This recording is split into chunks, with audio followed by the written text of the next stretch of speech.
Dwight Moody preached to more people face to face without a mailing list, a TV program, or a radio show, without a mega church. He preached to more people in person than any living human being up to his time. You know Dwight Moody as one of the greatest preachers of all time. What you don't know is that Dwight Moody began what some of us remember as Sunday school. Did anybody grow up in Sunday school? Okay, look around. Look around. How many people in this room accepted Jesus before your 12th birthday? Raise your hand. Look around. 81% of all the people serving Christ in full-time ministry today accepted Jesus before their 10th birthday. That's who's leading the church. Dwight Moody was an extraordinary preacher. But that's not where he started. Dwight Moody was a shoe salesman.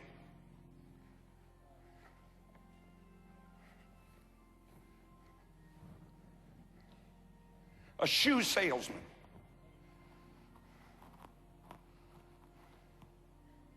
He sold shoes.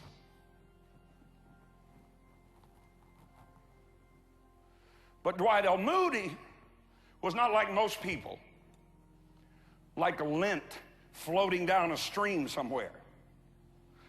Dwight Moody did not have most people's work ethic, Dr. Dupree, who show up 30 minutes late and leave 30 minutes early.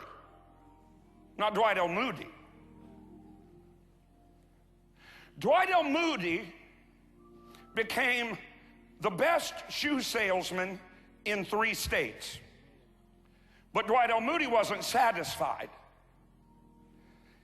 He came up with the idea that instead of selling shoes in a store that people had to come to, how about I take my boxes of shoes and I go to the train station where the people already are, and I set up shop at the train station. And he sold more shoes there than all the stores combined. Then he said, how about I go to the downtown streets and on the streets sell shoes? Dwight Moody got gloriously converted to Jesus Christ. So he went to the church, Dr. Jewett, and he said, can I teach? No. No. But Dwight Moody didn't get moody and leave the church. Dwight Moody said, okay, if I can't teach, how about this? Can I bring people to church? Yeah, you can bring people to church.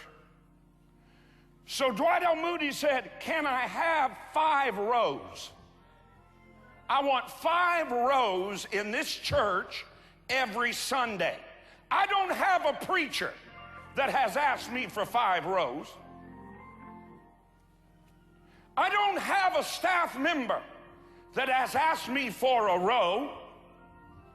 I don't have a deacon, a lay leader. I don't have a life group leader.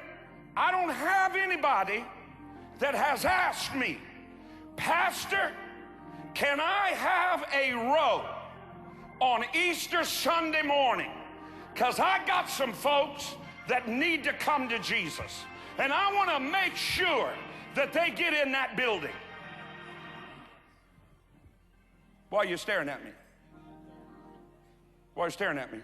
Because the church has totally lost any emphasis, any resemblance. Our paradigm is broken. What is a paradigm? A paradigm is a pattern of doing things. A paradigm is a model. A paradigm is a mold. A paradigm is a blueprint. And I can tell you that the church's blueprint is broken. It's broken. America's rolling in luxury, reveling in excess, rollicking in pleasure, revolting in morals, and rotting in sin. The question is very simple. Which way will the church go? Because we're at a crossroads. The church is dying. And I'm not going to sit around and fold my hands at the funeral.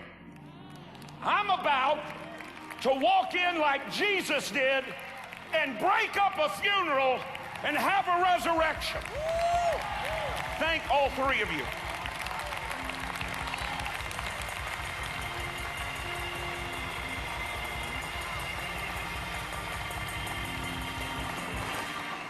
Dwight Moody didn't stop serving because he didn't get to do chapel at Valor or sing the song in the choir or help pastor make the announcements or get to be one chosen to zip line on Sunday morning.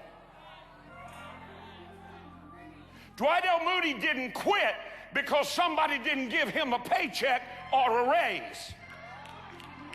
Dwight Moody didn't quit because somebody had to correct him or he didn't get to do exactly what he felt like he ought to do. Dwight Moody would have been one that said, you need a little league coach? I don't even know which end of the bat to hold, but sign me up. Because I'll find a way to win somebody's kid to Jesus. And he might be the next Rod Parsley.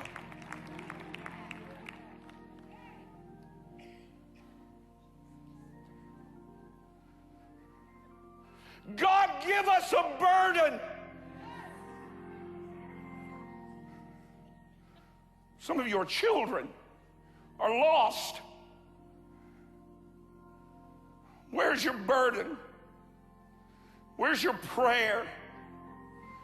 Where's the conviction of your heart?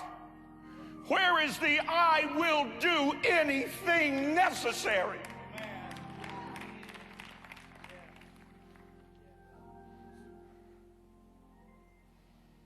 Dwight Moody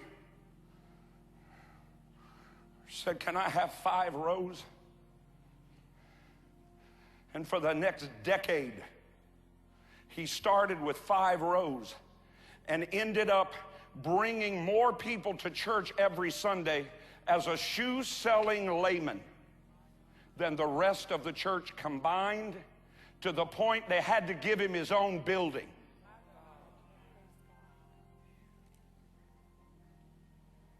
Some of you young preachers and old ones alike need to realize that up there might be where you end up, but it's not where you begin. Now, don't clap about the preachers, because every one of you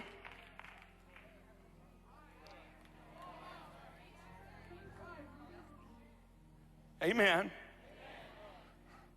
Dwight Moody said, give me 5 rows. I hope after this service I have 10 people come up to me and say, Pastor, God being my help, give me a row. And then you can go pick it out. We got long ones and short ones.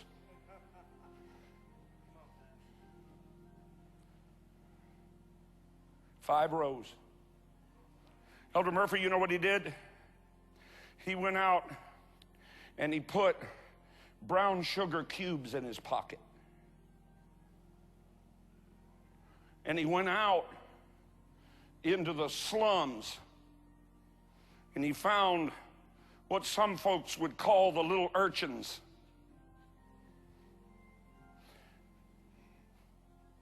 And he'd offer them that candy.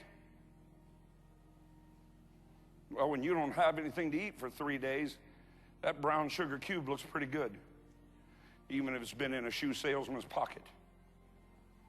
And every Sunday, he filled up 5 rows, then 10 rows. Then they had to give him a building, and there he gave birth to what became Sunday school around the world and won more people to Jesus than anybody in his generation. Finally, they let him preach.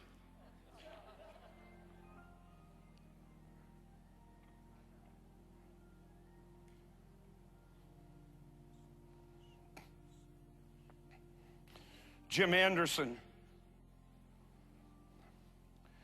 Jim Anderson, you want to go home?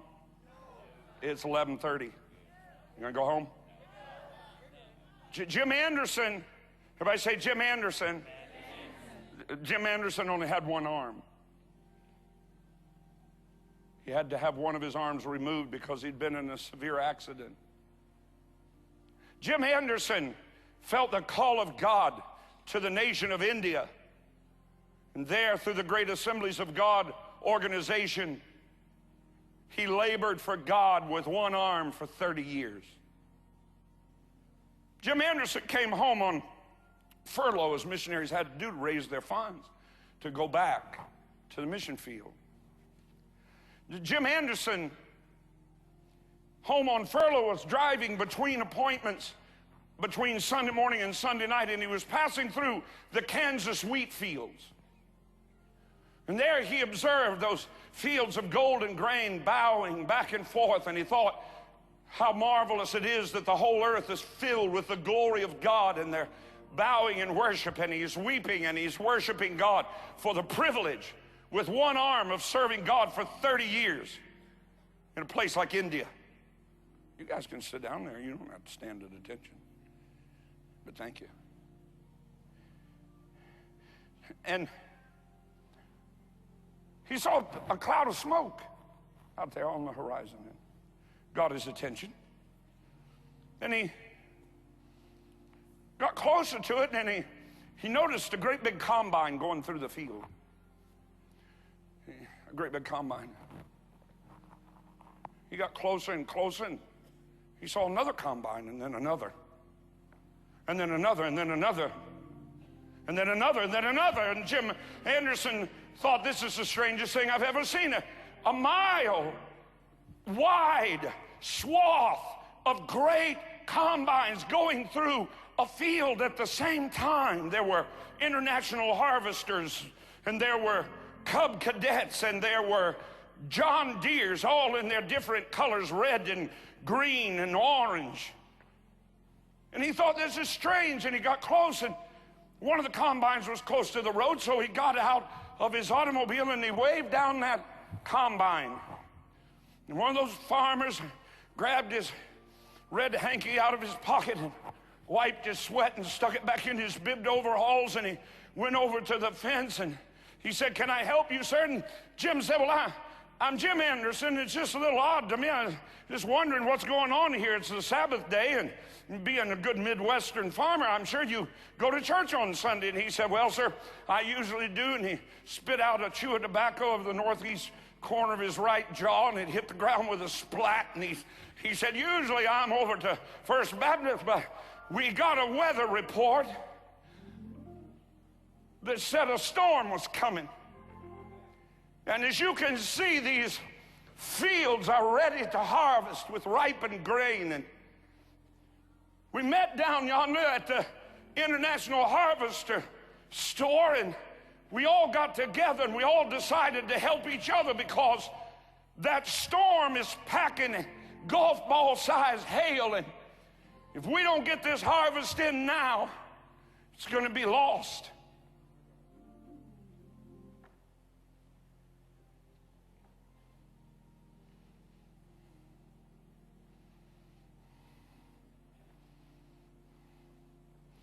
He said, sir, you seem like a polite man, but I've got a lot of work to do.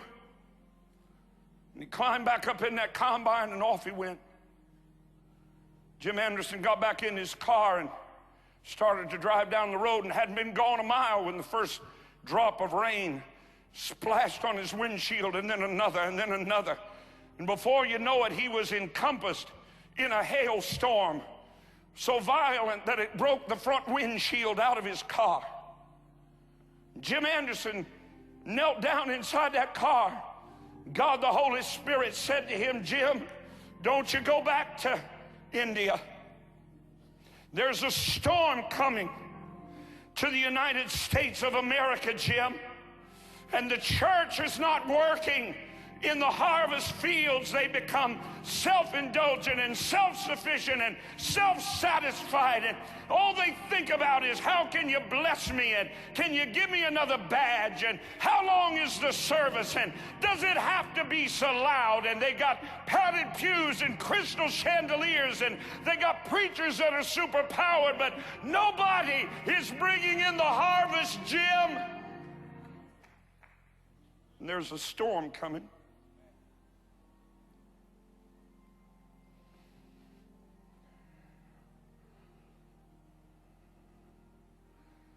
The Bible says that there'll come a time when the moon is bleeding, the seas are seething, and the world is dying. And the graves will burst open, and the sea will give up the dead which are in them. And every man, your niece, your mother,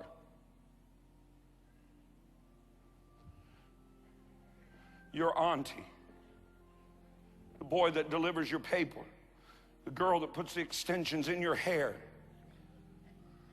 that little boy that over at Kroger, bless their hearts, thank God for them, it takes so long to check you out because he's learning disabled, and the Kroger company loves him enough to give him a job, and you get frustrated at him because he's not fast enough.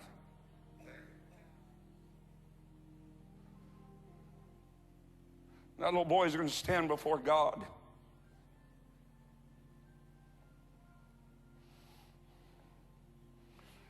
There was a lawyer in St. Louis, Missouri, very successful. Businessman sat across his desk. Businessman looked up at him and said, "Sir, why is it that you're not yet saved?" Attorney looked back across the table at him and said, "Well, obviously you don't know my reputation. Most people in this town would call me a drunk.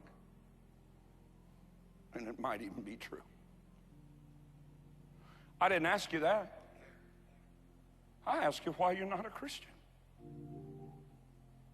With tears in his eyes, that drunkard, successful attorney said, "I suppose because no one ever asked me."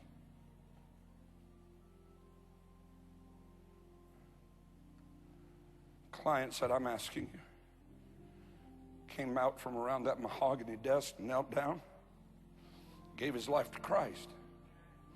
Went back to his practice. Soon thereafter, he gave up his practice. He went to writing. I don't know how many of you would have ever heard of him. All of you should have. His name was Cyrus Scofield. He wrote arguably the greatest study reference Bible ever written. A drunken lawyer that would have went to hell, but that somebody asked him.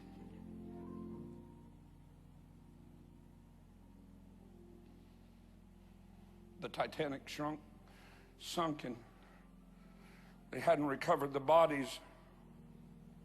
One of the most distinguished passengers on that great vessel, Her Majesty's Titanic, a man named John Harper. Somebody else that you really should know, John Harper became the pastor after Dwight L. Moody of the great Moody Bible Church in Chicago, Illinois. John Harper was aboard Her Majesty's Titanic, and his traveling companion, Mr. Riley, attended the memorial service for John Harper, arguably one of the greatest preachers and pastors of a generation, pastoring a church that literally revolutionized the world with the gospel of Christ, Dwight L. Moody's church. Mr. Riley stood up at the memorial service. They never recovered Dr. Harper's body, lost at sea. He said, Mr. Riley stood up and he said, I feel I should say a few words, because when last I saw Dr. John Harper, he was standing at the end of the plank where the last lifeboat was being lowered into the water. Bible open in one hand and finger pointed toward heaven, talking about sinners in the hand of an angry God, begging people that night their life may be required of them. We begged him, said Mr. Riley, to get in that lifeboat. His life was too precious. Millions of people depended on him. His life was valuable to the kingdom. Dr. Harper said, I will not get in that lifeboat until I know that I've witnessed to every person I can about that great lifeboat that will carry us all into the presence of God. He said, that's the last time I ever saw Dr. John Harper. Suddenly there was a commotion at Moody Bible Church. A 23-year-old Scotsman stood up about 2/3 of the way to the back. He said, sirs, I hope that I'm not out of line, but that wasn't the last man that ever saw Dr. John Harper. I was floating on a piece of furniture, those cold, icy ocean depths biting at my legs till I could no longer feel them from my waist down. Ice was forming on my hands as I held on to that piece of furniture, and a few yards away a man began to call out to me, son, do you know Jesus? Do you know Jesus? It was John Harper. And there, in the middle of those icy ocean depths, he prayed the sinner's prayer with me. And then he let go of that piece of furniture and slipped into the ocean depths to meet his maker in the sky. And I was the last man to ever see John Harper. I'm John Harper's last convert.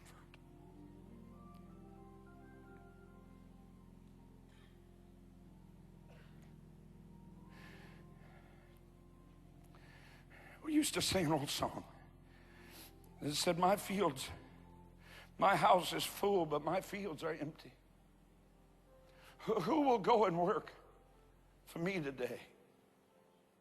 It seems my children all want to stay around my table, but no one wants to work in my fields. Push away from the table. Look out through the window pane. Just beyond this house of plenty, while there's a field of golden grain.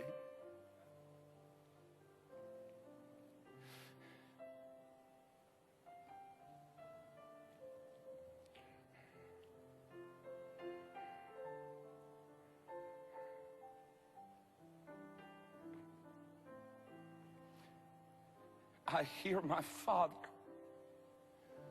sadly say, my house is full, but my fields are empty. Who will go and work for me today?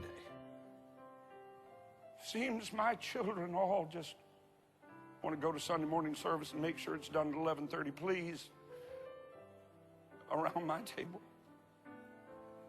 But no one wants to go work in my fields. No one.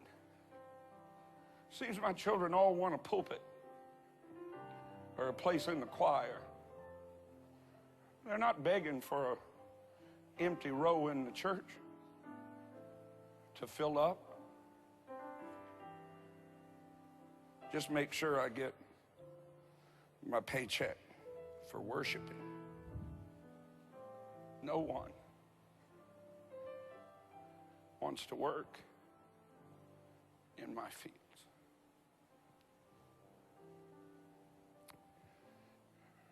How many of you, precious ones, have a family member, someone that you love very much, that if they died in the next 5 minutes, you're almost sure would spend eternity? Because there are only two kinds of people, you know, the saved and the lost, the rescued and the damned, those on their way to heaven and those on their way to hell. Only two kinds. How many of you have someone you love very much and you're almost sure that if their soul was required of them today, they'd not make heaven?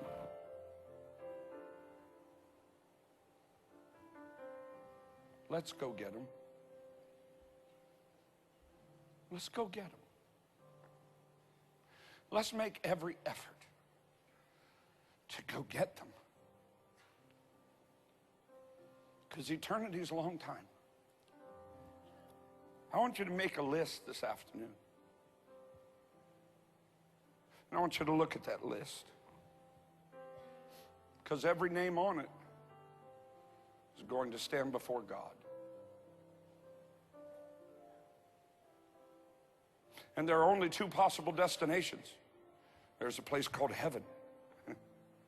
I don't even think we need to talk about that.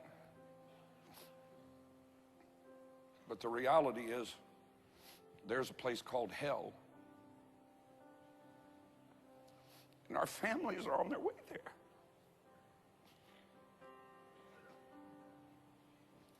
And people that we love. And the kid that annoys you at the grocery store. They're on their way there.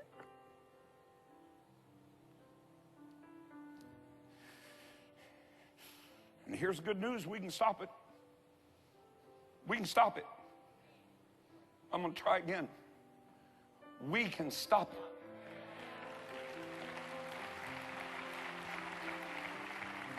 Because Jesus really is the answer for the world today. I want you to look at that list you make today, and I want you to say their names right out loud. Then I want you to commit to doing anything you can, anything in your power to get them in here. Good Friday or Easter Sunday. Let's throw out the lifeline. Because the price he paid here, he gave his life for them. And we owe him and we owe them to go tell them. And if you can't tell them, you can at least hand out an invitation card. Your assignment this week, should you choose to accept it,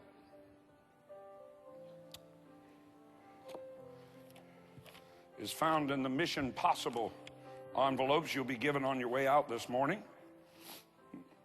They're just beautiful invitation cards for your family and for your friend. There they are. Just beautiful invitation cards. But look, if we don't go to work, Easter Sunday will look just like this. And people have said, Pastor, I don't know if they'll do it. I don't know if they'll work. I don't know if the church at large anymore cares anything about bringing anybody to church with them. I'm betting on you. I'm betting on you. I'm betting that something's going to get a hold of you this week. And that God's going to give you a burden from another world. Because there's only one thing better than going to heaven: taking somebody with you.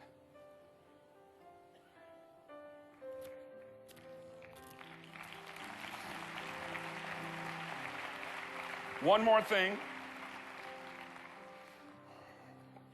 This coming Saturday, I'll find it.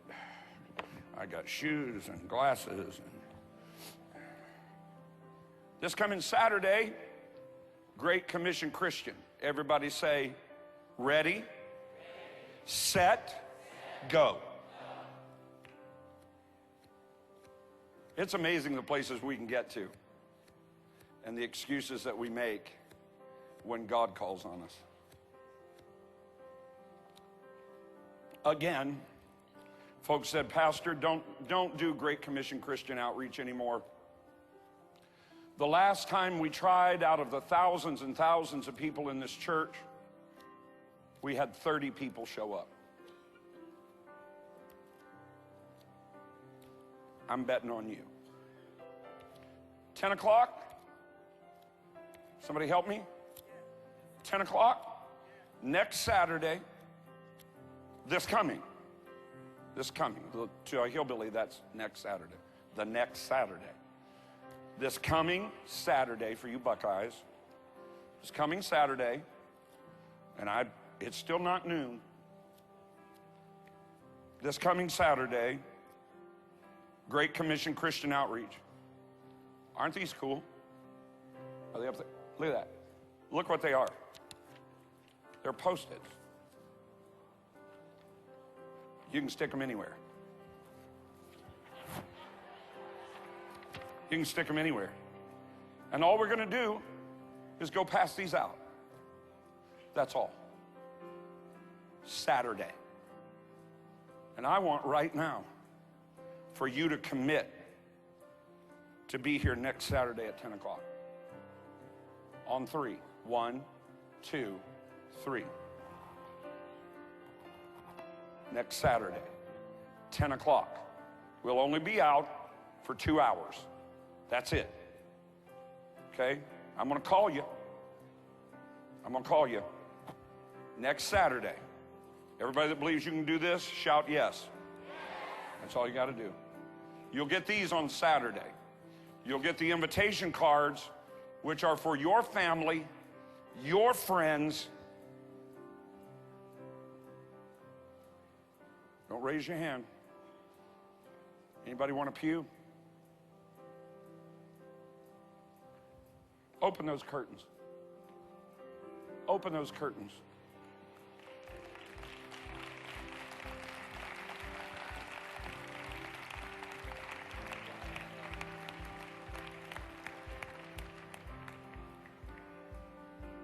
If those of you that only come one Sunday morning every 3 weeks would all come at once, we wouldn't have a seat in this building. Just with us. Move that curtain out of my way, guys.